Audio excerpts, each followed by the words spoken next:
Yeah, so let's talk about the anatomy of the disc first off. So throughout the spinal cord or the cervical, the thoracic, and the lumbar spine, you have two vertebra. So the vertebra is essentially the bone in your neck or your back, and the spongy marshmallow type structure between the two vertebra is the intervertebral disc. And that disc serves a variety of purposes or whatnot, but first and foremost, it's going to provide protection and it's going to provide a bit of space between the two vertebrae. So what you can see is what happens when we have that space, it actually will create a hole where the nerve root comes out of.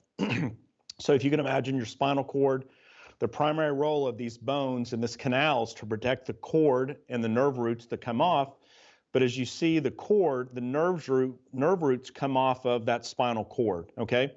So as that disc, it's kind of like a big marshmallow, gelatinous type structure. It's made up primarily of water, believe it or not. So you have this kind of, it looks a bit like a kidney shape if you're looking down on top of it, okay? And right in the middle, there's a fibrous disc, okay?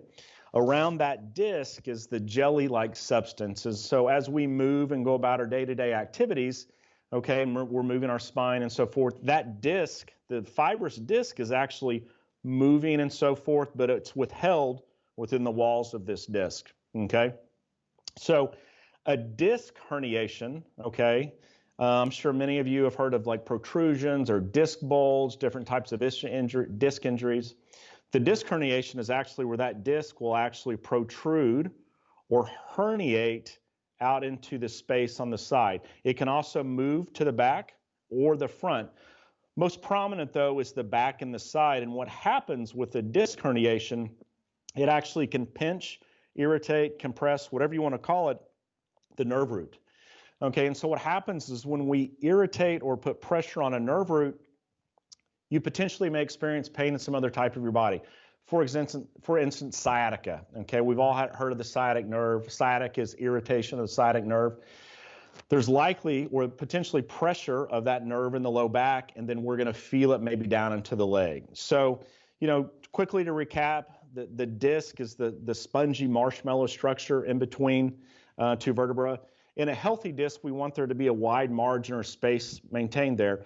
Sadly, as we get a little bit older, that disc potentially could dry out. And as it dries out, that space starts to narrow or thin. It creates less space. It sets up maybe potential for an irritation of the nerve root and so forth. So that's the anatomy of the disc. And disc herniations are very, very common. I see these daily in my practice.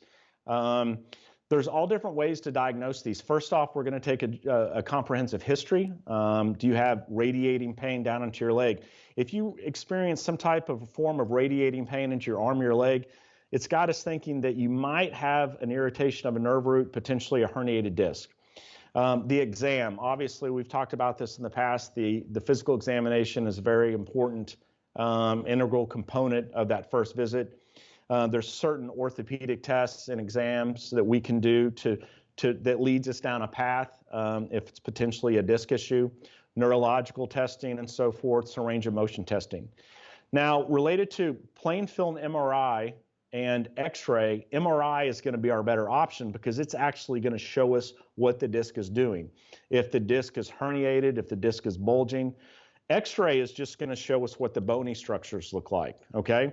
So it will likely show us if the space is narrowed, but MRI is going to give us the most information on the extent of the disc injury and so forth. So exam, history, imaging are all good tools to diagnose a disc herniation. And then what are the treatment options? Well, obviously, it depends the severity. If you're having neurological symptoms, if you're having weakness somewhere, those are a little bit more serious issues.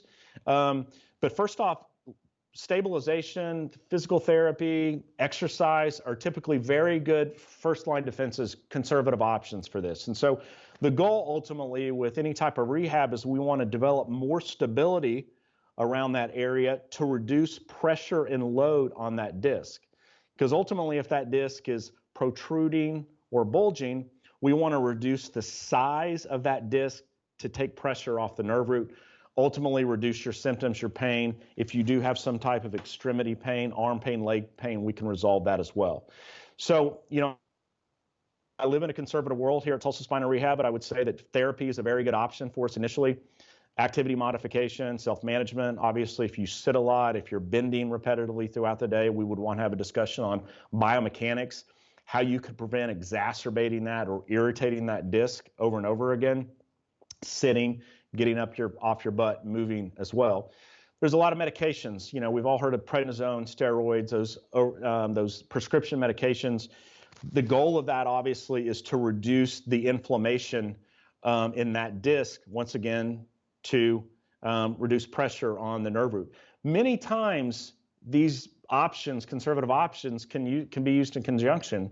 I'll have a patient referred over from a neurosurgeon or a primary care physician that has started them on a course of steroid, hopefully kind of speeding that process up. And then ultimately, we want to come in from the therapy side to promote trunk stabilization, lumbar stabilization, more support around that. ESIs, epidural steroid injections, that's where you would go to a pain management physician. They will go in and put a little bit of medicine directly or around that disc area, once again, to reduce the size of that disc, reducing pressure. And then lastly, surgical interventions an option in some or many cases, I should say, worst cases. Sometimes they could do simply a discectomy where they'll go in and clean up that disc a little bit, reducing pressure. Other times, in more serious, extreme circumstances, they'll actually do a discectomy where they remove the disc and put hardware or fuse that area. Many times patients will have advanced neurological symptoms. They'll be very uncomfortable. Obviously, I would recommend that you follow up with your surgeon, your physician, to figure out which course of treatment is best suited for your types of case. Obviously, I would try to jump through, if warranted, all conservative hoops, whether it's medication management, even epidural steroid injections, and then physical therapy. So quickly to recap, a disc herniation is bulging of that soft tissue between two of the vertebrae.